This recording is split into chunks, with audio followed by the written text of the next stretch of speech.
It started as an ordinary workday in Hong Kong until a finance employee received a confidential, urgent message from the company's chief financial officer, followed by a video call full of familiar faces and voices.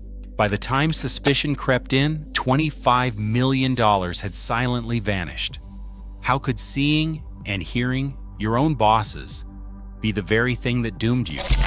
The answer changes everything you thought you knew about trust. The finance employee's day was interrupted by a single line in the inbox: confidential, urgent. The sender appeared to be the company's chief financial officer, a name and title that carried weight in every corner of the firm. The message was direct, almost clinical. There was a sensitive transaction in play, and absolute discretion was required. No copying in colleagues, no questions, no delays. The instructions called for a video call to discuss details, with emphasis on privacy and speed. The meeting invite arrived within minutes. The roster listed the chief financial officer and several familiar names from the regional and global finance teams. Each profile photo matched what the employee had seen dozens of times before. The subject line echoed the earlier warning: strictly confidential, immediate action required. When the employee joined the call, faces and voices matched every memory. Colleagues who had shared project deadlines, late-night audits, and casual greetings in the office corridors were on the screen. The chief financial officer spoke first, voice steady and authoritative. The request was a series of urgent transfers, justified by a confidential project that could not be discussed outside this group. Everyone on the call nodded in agreement, reinforcing the sense of unity and purpose. There was no time for second guessing. The employee's training had always stressed the importance of following leadership, especially when the chain of command was this clear. Every detail, the phrasing of the emails, the presence of trusted colleagues, the urgency in the chief financial officer's tone signaled that this was not the moment to hesitate. Compliance felt not just expected, but required. The banking portal blinked to life, asking for credentials and authentication codes. The finance employee's hands moved automatically, routine muscle memory from years of handling company funds. The first wire transfer, flagged as urgent, was entered for a Hong Kong account. Amount, beneficiary, reference code. The system prompted for a confirmation, then released the funds with a soft chime. Nothing out of the ordinary, no warnings, no flags, just the familiar assurance of a completed transaction. But the instructions from the video call were clear. This was only the beginning. 4 more recipient accounts, each with their own set of details, waited in the queue. The employee copied, reviewed, and submitted each wire in turn. The process repeated 15 times, each transfer routed to one of 5 Hong Kong banks.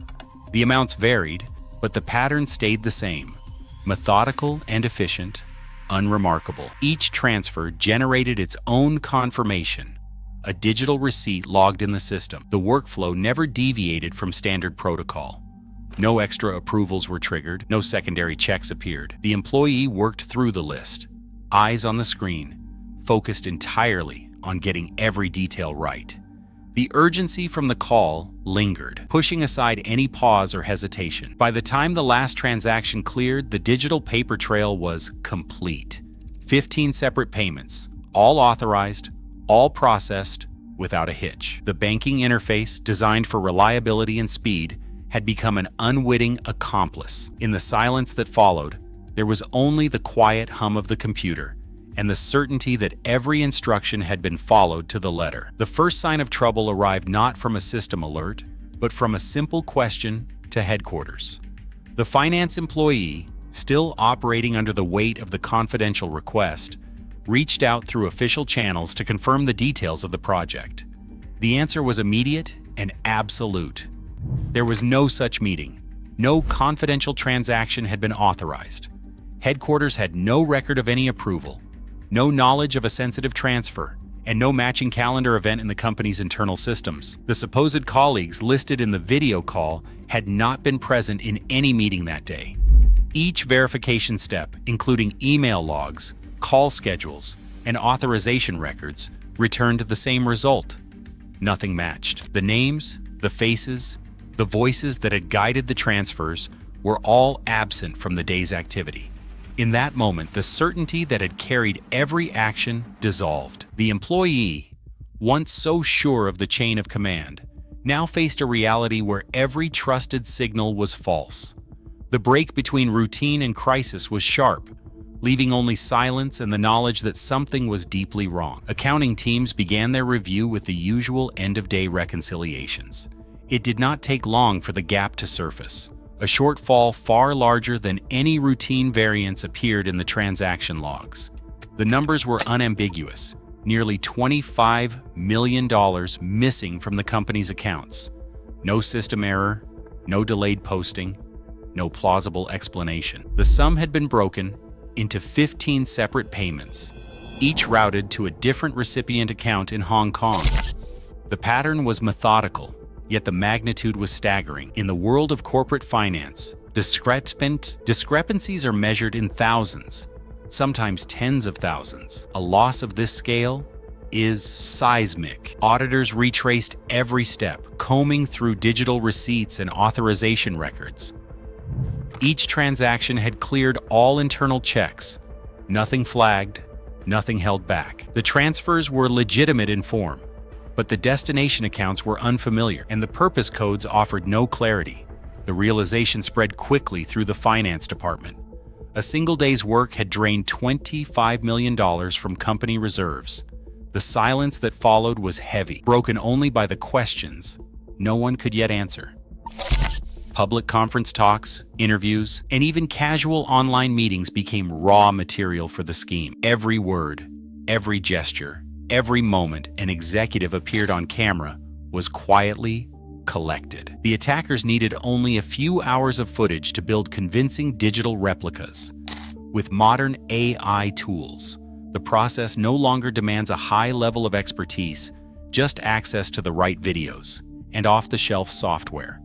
The pipeline began with scraping those open sources and feeding them into generative models designed to mimic not just faces, but movement, voice, and cadence. The AI analyzed speech patterns, facial expressions, and subtle mannerisms, constructing a synthetic version that could be controlled in real time. For a live call, attackers used a virtual camera setup, blending the deepfake output directly into the video conference platform. Latency, once a dead giveaway for manipulation, was managed down to a fraction of a second. The result was seamless conversation, natural reactions, and no detectable lag. Audio and video were generated together, so lip movements and voice remained perfectly in sync. To anyone watching, the people on screen looked and sounded exactly as expected. Every detail was engineered to remove doubt. Inside the company's treasury workflow, a single employee held the authority to approve and execute transfers of any size. The process was designed for efficiency. One trusted person, a clear line of command, no delays. In most cases, this arrangement kept operations smooth, but it left a door open, one that technology alone could not close. The scam worked not just because of advanced AI, but because it exploited how people follow orders under pressure. The system trusted humans to catch what machines could not.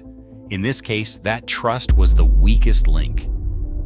Today, deepfake scams target boardrooms, not just inboxes. As AI grows sharper, seeing is no longer believing. Trust is now the weakest link. The next attack will look even more convincing. In this new era, every urgent message demands a second look. What would fool you? Let me know below.